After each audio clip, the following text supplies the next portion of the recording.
আসসালামু আলাইকুম।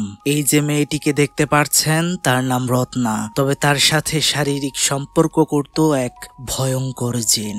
হ্যাঁ বন্ধুরা, জিন জাতি যাদেরকে স্রষ্টা মানুষের মতোই পৃথিবীতে পাঠিয়েছিল তার আনুগত্য করার জন্য। মানুষের যেমন ইচ্ছে, আকাঙ্ক্ষা, প্রয়োজন, চাহিদা রয়েছে, ঠিক তেমনি তাদেরও ব্যতিক্রম নয়। তারাও আমাদের সাথে বসবাস করছে, কিন্তু যেন এক আলাদা ডাইমেনশনে। আমরা তাদের দেখতে পারি না, কথাও বলতে পারি না, কিন্তু সমস্যা হয় তখন যখন মানুষ এবং জিন আলাদা আলাদা ডাইমেনশনের হয়েও একত্রিত হয়ে গিয়ে স্রষ্টার আইন লঙ্ঘন করে। বলছিলাম ইন্দোনেশিয়ার একটি সত্য ভৌতিক ঘটনার কথা, যেখানে একটা মেয়ের সাথে রয়েছে জিনের শারীরিক সম্পর্ক এবং এক অসহায় হাজবেন্ডের আর্তনাদ নিজের স্ত্রীকে জিন থেকে বাঁচানোর। আজকে যে ঘটনাটি আমরা জানবো তা প্রতিনিয়ত আমাদের আশেপাশেই ঘটে চলেছে বন্ধুরা। বিশেষ করে মেয়েদের সাথে সবচাইতে সাংঘর্ষিক একটি ঘটনা আজ তুলে ধরবো। তাই মেয়ে হলে তো অবশ্যই ভিডিওটি কন্টিনিউ করুন। তাহলে চলুন বন্ধুরা, চলে যাওয়া যাক ভয়ানক দুনিয়ায়, যেখানে আপনার ভয় করবে। তার আগে চ্যানেলটি সাবস্ক্রাইব করে ফেলুন। ঘটনার শুরুতেই আমরা রত্না নামের একটা মেয়েকে দেখতে পাই, যে তার রুমে ঢুকে দরজা বন্ধ করে দেয়। শরীরে কাজ করছিল তার এক অদ্ভুত অস্থিরতা। এরপরে আমরা দেখতে পারি রত্না এবং তার ছেলে বুডি রেডি হচ্ছে, কোথাও একটা যাবে তারা। সেখানে আমরা জানতে পারি রত্নার হাজবেন্ড অনেকদিন পর নেভি চাকরি থেকে ছুটি পেয়েছে, আর তাকে এগিয়ে আনার জন্যই মূলত রত্না এবং বুডি সেখানে যাচ্ছে। সেখানে যাওয়ার পর আমরা দেখতে পাচ্ছিলাম রত্নার হাজবেন্ড ফারাজ তাদের দেখে যতটা খুশি হয়েছিল, তার এক ফোঁটাও খুশি ছিল না রত্না। তার মুখে ছিল এক অদ্ভুত বিষণ্ণতা। তো এখানে আমরা জানতে পারি তাদের দুজনের মধ্যে সম্পর্কটা দিন দিন নষ্ট হয়ে যাচ্ছে। তো অনেকদিন পর একসাথে হওয়ার কারণে ফারাজ এবং রত্না দুজন মিলে সিনেমা দেখতে যায়। সেখানে যখন রোমান্টিক সিনেমা চলছিল, তখন ফারাজ তার স্ত্রী রত্নার কাছাকাছি যাওয়ার চেষ্টা করে, কিন্তু এটা বাধা দিচ্ছিল রত্না, যেন তার ফারাজকে একদমই সহ্য হচ্ছিল না। তারা বাসায় আসার পর তাদের পাশের ফ্ল্যাটে থাকা একজন বৃদ্ধা লোক, যার নাম টনি, সে ফারাজকে দাঁড় করিয়ে কিছু কথা বলে রত্নার বিষয়ে। সে তাকে জানায়, ফারাজ, তুমি যখন চাকরিতে ছিলে তখন তোমার স্ত্রী বাহিরেই বেশিরভাগ রাত কাটাতো, অনেক সময় অনেক রাত করে বাসায় ফিরতো। এখন এটা শুনে তো ফারাজের মাথায় রক্ত উঠে পড়ে। ফারাজ গিয়ে রত্নাকে জিজ্ঞেস করে যে তুমি এত রাতে কোথায় থাকো এবং বাহিরে তোমার কি? তো রত্না সেখানে জানায়, আমি একজন রাইটার, আমি অনেক নাটক সিনেমার স্ক্রিপ্ট লিখে থাকি, সেজন্য আমার মনোযোগ ধরে রাখার জন্য অনেক জায়গায় যেতে হয়। এসব কি আর তুমি বুঝবে? সেখানে ফারাজ বলছিল, আমি চাই না তুমি এসব করো, আমি চাই তুমি আমাদের সন্তানকে দেখাশোনা করো, খেয়াল রাখো, বাসাতেই থাকো। এসব কথা একদম ভালো লাগছিল না রত্নার। ফারাজ তার বউয়ের আরো কাছাকাছি যাওয়ার চেষ্টা করলে সেখানেও রত্না অনীহা প্রকাশ করে। রাতে তারা একসাথে থাকার সময়ও ফারাজ কাছাকাছি যেতে চাইলেও সেখানে একদম না করে দেয় রত্না। সেখানে অনেক রেগে যায় ফারাজ এবং তাদের মধ্যে অনেক কাটাকাটি হয় কথা, কারণ ফারাজ এতদিন পরে বাড়িতে ফিরেছে তার ভালোবাসার মানুষের সাথে কিছু টাইম স্পেন্ড করার জন্য, কিন্তু রত্না তার কাছেই আসতে দিচ্ছে না। আমরা দেখতে পারছিলাম সেখানে টেবিলের মধ্যে মাথা ঠুকছিল রত্না আর অনেক কান্নাকাটি করছিল। সেখানে তখন তার ছেলে বুড়ি আসে আর তাকে জড়িয়ে ধরে। সকাল হয়ে যায়, বুড়ি তার মায়ের কাছে গেলে দেখে সেখানে তার মা নেই। ফারাজও এতে খুব চিন্তিত হয়ে যায়। তখনই সেখানে একটা মেয়ে আসে যার নাম নিতা। সে রত্নার পার্সোনাল অ্যাসিস্ট্যান্ট। যদিও পার্সোনাল অ্যাসিস্ট্যান্ট ছিল, তাও তাদের মধ্যে একটা আলাদা সম্পর্ক ছিল, ফ্রেন্ডের মতো। তাকে যখন ফারাজ জিজ্ঞেস করে রত্নার বিষয়ে, তখন সে জানায়, তোমার ওয়াইফ কিছুদিন ধরে একটা বড় সিনেমার স্ক্রিপ্টের জন্য কাজ করছে, এজন্য সে বেশিরভাগ সময় একটা হোটেলে যায়, সময় কাটায়, কিন্তু সেটা কোন হোটেল তা আমরা এখনো জানি না। তবে সে মাঝে মাঝে সিনেমার প্রডিউসারের সাথে একান্তে দেখা করে। এখন তো এটা শোনার পর ফারাজের আরো সন্দেহ হতে শুরু করে আর টেনশনে পড়ে যায় সে। বুডিকে নিয়ে স্কুলে চলে যায় নিতা। সেখানে টনি আসে আর ফারাজকে বলতে থাকে, আমি তোমাকে একটা কথা বলতে চাই। আমি অনেক সময় কিন্তু জানালা দিয়ে রত্নার সাথে একটা ছায়াকে দেখতে পেতাম, হয়তো সেটা কোনো পরপুরুষ।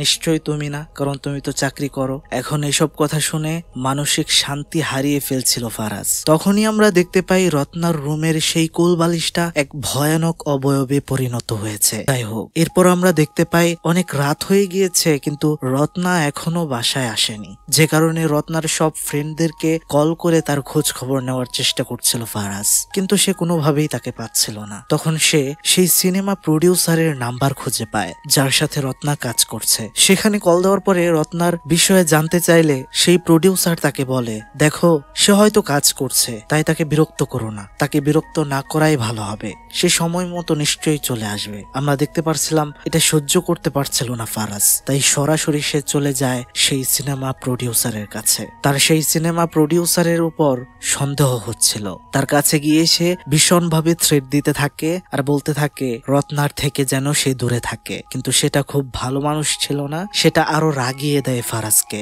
সেখান থেকে আসার সময় ফারাজ অনেকগুলো টাকার বিনিময়ে সেই সিনেমা প্রডিউসার এবং তার ওয়াইফের প্রতি নজর রাখার জন্য একটা লোক রাখে।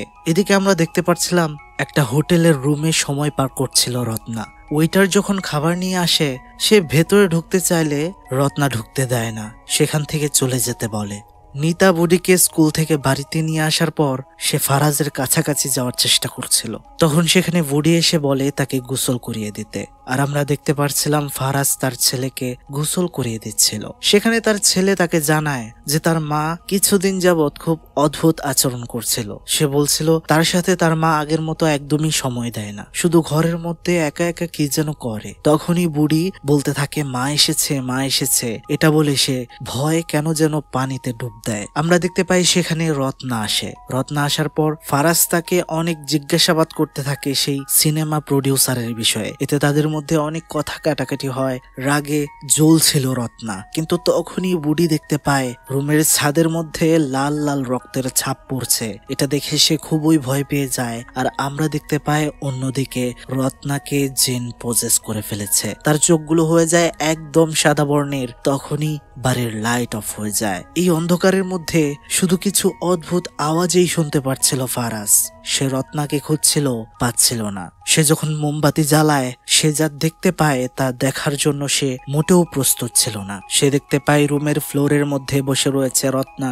সে অস্থির অবস্থায় রয়েছে, তার সাথে যেন কিছু একটা হচ্ছে। ফারাজ যখন তাকে গিয়ে স্পর্শ করে, তখনই সেটা চিৎকার করতে শুরু করে আর জ্ঞান হারিয়ে ফেলে। ফারাজ রত্নাকে রুমে নিয়ে গিয়ে কাপড় পাল্টিয়ে শুইয়ে দেয় এবং সে চিন্তা করতে থাকে যে তার স্ত্রীর কি হয়েছে, এসব কি হচ্ছে তাদের সাথে, এসবই ভাবছিল। তখনই সে আয়নার দিকে লক্ষ্য করলে দেখতে পায় রত্নার উপরে থাকা কুলবালিশটা নড়ছিল, কিন্তু সেটা সে চোখের ভুল হিসেবে ধরে নেয়। সে ঘুমিয়ে পড়ে। মাঝরাত ঘুম ভেঙে যায় রত্নার অদ্ভুত আওয়াজ শুনে। সে দেখতে পায় সেই কুলবালিশটা রত্নার উপরে ছিল আর রত্না কেমন কেমন জানি করছিল, যেন কোনো এক অদৃশ্য অনুভবে ছিল সে। ফারাজ তখনই তার উপর থেকে কুলবালিশটা ফেলে দেয়। আমরা দেখতে পাচ্ছিলাম সেটা যেন এক কাফনে মোড়ানো লাশের মতো দেখতে ছিল।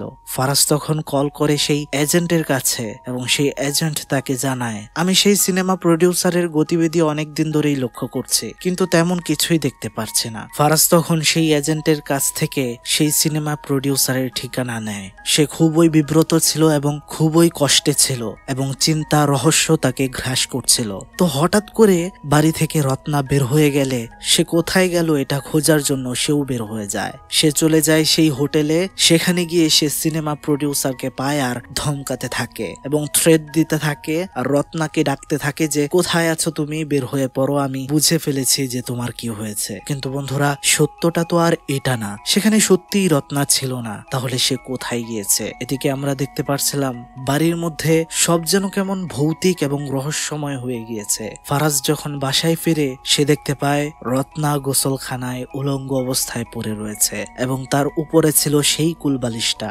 সেটা সম্পূর্ণটা রক্তাক্ত হয়েছিল। তাকে দ্রুত করে সে সেখান থেকে ঘরে নিয়ে যায়। ফারাজ তাকে বিছানায় শুইয়ে দেয়। সে বুড়ির সাথে সময় পার করছিল, কারণ এসবে বুড়ির উপর অনেক প্রভাব পড়ছিল। সে অনেক কিছু দেখতে পারছিল, যে কারণে সে অনেক ভয় পাচ্ছিল এবং সেই ভয় দূর করার জন্যই ফারাজ তার সাথে গল্প করছিল। তখন আমরা দেখতে পাই রত্না রেডি হয়ে আয়নার সামনে দাঁড়িয়ে রয়েছে আর সে আয়নাতে আমরা প্রথমবারের জন্য সেই ভয় ভয়ঙ্কর জিনটাকে দেখতে পারছিলাম। সে বাইরে বের হয়ে যায় ছাতা নিয়ে। বৃষ্টি হচ্ছিল প্রচুর, কিন্তু সে কোথায় যাচ্ছে বন্ধুরা? সে হোটেলে যাচ্ছিল। সে একটা ট্যাক্সির মধ্যে উঠে হোটেলে যাওয়ার জন্য।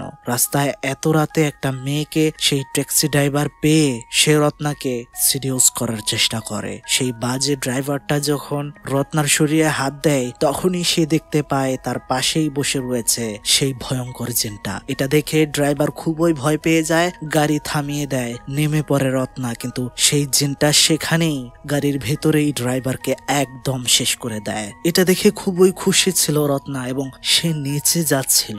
বন্ধুরা এতক্ষণে তো বুঝেই গিয়েছেন সে জিনের সাথে থাকতে স্বাচ্ছন্দ্য বোধ করছে। যাই হোক, সে চলে যায় হোটেলে। এদিকে সেই হোটেলে প্রবেশ করে ফারাজের পাঠানো সেই এজেন্ট, যেটা তাকে লক্ষ্য রাখছিল। সেই এজেন্ট দেখতে পায় রত্না একটা রুমে ঢুকেছে এবং সেই রুমের মধ্যে কান পেতে সে অদ্ভুত আওয়াজ শুনতে পাচ্ছিল। তো রুমের দরজাটা লাগানো ছিল না, তাই হালকা ধাক্কাতেই খুলে যায়। সে দেখতে পায় ভেতরে আর কেউ নেই, শুধু রয়েছে রত্না। তাকে দেখে রত্না স্ক্রিপ্ট লিখতে শুরু করে। আসলে রত্না জানতো যে তার বর এজেন্টকে তার পেছনে লাগিয়েছে, কিন্তু সেখানে আমরা দেখতে পাচ্ছিলাম এক ভিন্ন চিত্র। সেই এজেন্ট হঠাৎ করে ফারাজের বউয়ের উপর অর্থাৎ রত্নার উপর ক্রাশ খেয়ে যায় এবং তার কাছাকাছি যাওয়ার চেষ্টা করে। কিছু একটা করতে যাবে, কিন্তু হঠাৎ বাথরুম থেকে যেন কিসের একটা আওয়াজ আসছিল। সে বাথরুমের কাছে গিয়ে দরজাটা খুলতেই তার দিকে এগিয়ে আসে সেই ভয়ঙ্কর জিনটা। এটা দেখে সে এক চিৎকার করতেই পেছন থেকে তাকে আঘাত করে রত্না। আসলে তো সেটা রত্না ছিল না, রত্নার ভেতরে থাকা সেই জিনটা সেই এজেন্টকে সেখানেই শেষ করে দেয়। এদিকে বাড়িতে ঘুম ভেঙে যায় ফারাজের। সে খুঁজেই যাচ্ছিল রত্নাকে চারপাশে, কিন্তু পাচ্ছিল না। সে জলদি করে টনির কাছে যায় এবং সব কথা শেয়ার করে। সেখানে টনি তাকে জানায় যে দেখো, কালো জাদু বলেও তো একটা জিনিস রয়েছে, হতে পারে তোমার স্ত্রীর উপর কেউ কালো জাদু করেছে। এই কথাটা মাইন্ডে নেয় ফারাজ। সে বাসায় সার্চ করতে শুরু করে যে সত্যি কি কেউ কালো জাদু করেছে কিনা, কারণ কেউ যদি কালো জাদু করে তাহলে অবশ্যই কিছু রেখে যাবে বাড়িতে। সেখানে সে একটা টিভি ক্যাসেট পায়, যেটা সে ওপেন করার পরে জানতে পারে সেখানে ভিডিওতে চলছিল নিতা তার ওয়াইফকে বলছিল, আচ্ছা রত্না, তুমি কি তোমার হাজবেন্ডকে আমার সাথে শেয়ার করতে পারো? তোমার হাজবেন্ডকে আমার অনেক ভালো লাগে, আমি তোমার হাজবেন্ডকে চাই। কিন্তু সেখানে রত্না এই বিষয়টাতে একদম না করে দিয়েছিল। রত্না বেশি কিছু বলছিল না, কিন্তু নিতা তাকে বলছিল, আমি তোমাকে এমন একটা কাউকে এনে দেব যে তোমাকে তোমার স্বামী থেকে দূরে থাকার বিষয়টা ভুলিয়ে দেবে, যে তোমাকে আরো বেশি করে স্যাটিসফাইড করবে। কিন্তু সে মানুষ না, সে অন্য কিছু। এখন এই বিষয়টা জানতে পেরে ফারাজ আরো বেশি চিন্তায় পড়ে গিয়েছিল। সে বুঝতেই পারছিল না কি করবে এবং এসবের পিছনে যে নিতা রয়েছে তাও সে বুঝতে পারছিল। এরপর আমরা দেখতে পাই রত্না ছিল একটা হোটেল রুমে এবং সাথে ছিল সেই সিনেমা প্রডিউসার। সেই সিনেমার প্রডিউসার রত্নাকে অনেক কথা শোনাচ্ছিল, কারণ সিনেমার স্ক্রিপ্ট লেখা এখনো শেষ হচ্ছিল না। অন্যদিকে অনেক সময় নিয়ে নিচ্ছিল রত্না। সে অনেক বকাবকি করছিল রত্নাকে। ঠিক তখনই আমরা দেখতে পাই হোটেলের সব লাইট গুলো নিভু নিভু করতে থাকে। সেই সিনেমা প্রডিউসার দেখছিল হোটেলের ছাদে রক্তের ছাপ পড়ে যাচ্ছে। সে খুবই ভয় পাচ্ছিল। তখনই সেই ভয়ঙ্কর জিনটা ভয়ানক ভাবে তার দিকে এগিয়ে আসে আর রত্নার ভেতর থেকে সেটার গলা সে কেটে দেয়। সেখানে তখন ফারাজ চলে আসে। এসেই সে দেখতে পায় সেই কুলবালিশটা রক্তাক্ত অবস্থায় পড়ে রয়েছে। নিচে ফ্লোরে অবচেতন অবস্থায় পড়ে রয়েছে রত্না। সে রত্নাকে বাসায় নিয়ে আসে, পরিষ্কার পরিচ্ছন্ন করে সে তাকে বোঝাচ্ছিল, দেখো যাই হয়েছে হয়েছে, চলো আমরা আবার নতুন করে সবকিছু শুরু করি। কিন্তু আমরা দেখতে পারছিলাম সেখানে অদ্ভুত আচরণ করছিল রত্না। ফারাজ তাকে ভালোবাসার চেষ্টা করলে রত্না ক্ষিপ্ত হয়ে যায় এবং এক পর্যায়ে তার গলার মধ্যে সে ছুরি দিয়ে টান মারে। এতে তার গলার রগ কেটে যায়, ব্লিডিং হচ্ছিল। ফারাজ তখন তাকে কোনো রকমে সামলে টনির কাছে যায় আর গিয়ে এই বিষয়টা খুলে বলে। টনি তখন বলে, আমাদের জলদি করে রত্নার উপরে একটা রিচুয়াল করতে হবে যেন সেই খারাপ শক্তিটা তাকে ছেড়ে দেয়। টনির কথাতে তখন রত্নাকে একটা ঘরের মধ্যে বেঁধে রিচুয়ালের আয়োজন করা হয়। আমরা দেখতে পাচ্ছিলাম ঘরের মধ্যে মোমবাতি দিয়ে ভরে ফেলা হয়েছে এবং সেখানে টনি মন্ত্র পড়ে যাচ্ছিল। যত টনি মন্ত্র পড়ছিল তত অ্যাগ্রেসিভ হয়ে যাচ্ছিল রত্না। তার শরীর একদম শূন্যে ভেসে উঠছিল। তখনই কেউ দরজায় কলিং বেল বাজালে দরজা খুলতেই ফারাজ দেখতে পায় নিতা তার ছেলেকে স্কুল থেকে নিয়ে এসেছে। নিতা যখন ঘরের মধ্যে এইসব দেখে তখন সে একটু অবাক হয়ে যায় এবং ভয় পেয়ে যায়। ফারাজ তাকে বলতে থাকে, তোর জন্যই এসব হয়েছে রে, তুই বাড়ি থেকে বের হতে পারবি না, এখানেই থাক, নয়তো তোর খবর আছে। তখনই আমরা দেখতে পাই সেই ভয়ঙ্কর জিনটা নিতার ভেতরে প্রবেশ করে ফেলেছে এবং তারও চোখ হয়ে যায় একদম সাদা বর্ণের। সে অদ্ভুত ভাবে আচরণ করতে শুরু করে আর ফারাজকে অ্যাটাক করতে চায়। এদিকে আমরা যা দেখতে পাই তা দেখার জন্য বন্ধুরা আমরা মোটেও প্রস্তুত ছিলাম না। এদিকে দেখতে পাই আরেক খারাপের কারবার। টনি অর্থাৎ যে রিচুয়াল করে রত্নার উপর থেকে সেই জিনকে ছাড়াতে চাইছিল সেই রত্নার উপর ঝাঁপিয়ে পড়েছে। সে কিছু করতে যাবে তখনই সেটা দেখে ফেলে ফারাজ আর টনিকে অনেক মারতে শুরু করে। তাদের দুজনের মধ্যেই অনেক ধস্তাধস্তি হচ্ছিল। এদিকে আমরা দেখতে পারি নিতা বাহিরে চলে গিয়েছে এবং অদ্ভুত আচরণ করে যাচ্ছিল, যেন তার ভেতরে হাড়গুড়গুলো একদম ভেঙে যাচ্ছিল। একে তো বৃষ্টি আর দ্বিতীয়ত তার এমন ব্যবহার সত্যিই ভয়ানক। এদিকে ঘরে একদম লাইট চলে যায়। মোমবাতি জ্বালিয়ে দেখার পর ফারাজ অবাক হয়ে যায়, কারণ সেখানে রত্না ছিল না। তখনই আমরা দেখতে পাই সেখানে টনিকেও সেই ভয়ঙ্কর জিন আসর করে ফেলেছে এবং ভেতর থেকে তাকে ভয়ঙ্কর ভাবে একদমই শেষ করে দেয়। তখন আমরা দেখছিলাম নিজের মাথা নিজেই বাড়ি দিচ্ছিল রাস্তায় নিতা। অন্যদিকে ফারাজ যখন তার শোয়ার ঘরে যায় তার উপর আকাশ ভেঙে পড়ে। সে যা দেখছিল তা দেখার জন্য সে মোটেও প্রস্তুত ছিল না। সে দেখতে পায় সেই ভয়ঙ্কর জিন তার স্ত্রীর সাথে শারীরিক সম্পর্কে লিপ্ত হয়েছে এবং তার সামনেই সেই কাজগুলো করছিল। সেটা সে কি করবে কিছুই ভেবে পাচ্ছিল না। সে সেখানে কান্না করছিল শুধু। ঘটনার শেষে আমরা দেখতে পারি একটা সিনেমা হলের ভেতরে ফারাজ সহ যারা মারা গিয়েছে এই ঘটনাতে তারা সবাই সেখানে বসে রয়েছে না, মূলত তারা মারা গিয়েছে, বডিগুলো পড়ে রয়েছে। সেখানে একমাত্র জীবিত ছিল ফারাজ। তখনই সেখানে রত্না ফারাজকে শুট করার জন্য গুলি করতে চায়। ওদিকে পর্দার পেছনে ছিল তাদের ছেলে। সে বিড়বিড় করে কি যেন একটা বলছিল। তখনই একটা গুলির আওয়াজ আর আমরা বুঝতে পারি রত্না মেরে ফেলেছে তার হাজবেন্ডকে। রত্নার মুখে ছিল যেমন হাসি তেমন ছিল এক রহস্যের ছাপ। আসলে সেই জিনটা তার রন্ধ্রে রন্ধ্রে মিশে গিয়েছিল। সে যাই করেছে সব আউট অফ কন্ট্রোল। যাই হোক, এখন আমি এই ঘটনার সম্পর্কে আপনাদেরকে কিছু বলবো, তারপর ঘটনার সম্ভাব্য বিষয় নিয়ে আলোচনা হবে। এই ঘটনাতে আসলে নিতার সাহায্যে জিনের সাথে সম্পর্ক হয়ে যায় রত্নার। অবশ্যই মানুষের থেকেও অনেক শক্তিশালী হচ্ছে জিন। অন্যদিকে আপনারা বলতে পারেন কেন এমনটা করলো রত্না। আসলে মানুষের শারীরিক চাহিদা থাকবে, এটা প্রাকৃতিক ভাবেই স্রষ্টা সবাইকে দিয়ে দিয়েছে। আমি বলবো না তার দোষ নেই, অবশ্যই রয়েছে, কিন্তু অবশ্যই এখানে তার হাজবেন্ডও দায়ী। কেন দায়ী? এত দূরে থাকার কারণে। এজন্যই স্বামী স্ত্রী বিয়ের পরে কখনো দূরে থাকা উচিত নয়। কারণ আমরা শেষে দেখতে পেরেছিলাম সেই বৃদ্ধ টনিটাও ফারাজের বউয়ের প্রতি খারাপ নজর দিয়েছিল এবং সেটা সে ঘটনার শেষে প্রমাণিতও করেছিল যে তার নজরটা কত খারাপ ছিল।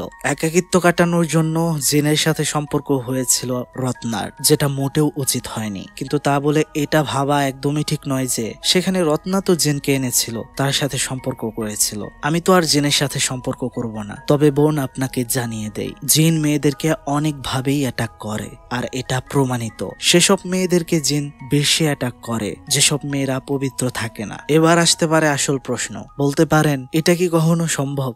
জি, 100% সম্ভব। এটা হয়েছিল আমার এক সাবস্ক্রাইবার আপুর সঙ্গেই। এই ঘটনাটি একটা মেসেজ হয়ে থাকবে সেই মেয়েদের প্রতি যারা সব সময় অপবিত্র থাকে, তারা যেন আজ থেকেই পবিত্র থাকার চেষ্টা করে বাঁচতে চাইলে। অন্যদিকে আমার সেই সব ছেলে বন্ধুদের কাছেও রিকোয়েস্ট থাকবে, বিয়ে করার পর অবশ্যই নিজের স্ত্রীকে রেখে অন্য কোথাও না যাওয়ার জন্য, কারণ তখন অনেক আপনজনের চোখটাও শকুনের চোখে পরিণত হয়। মাইন্ডেড।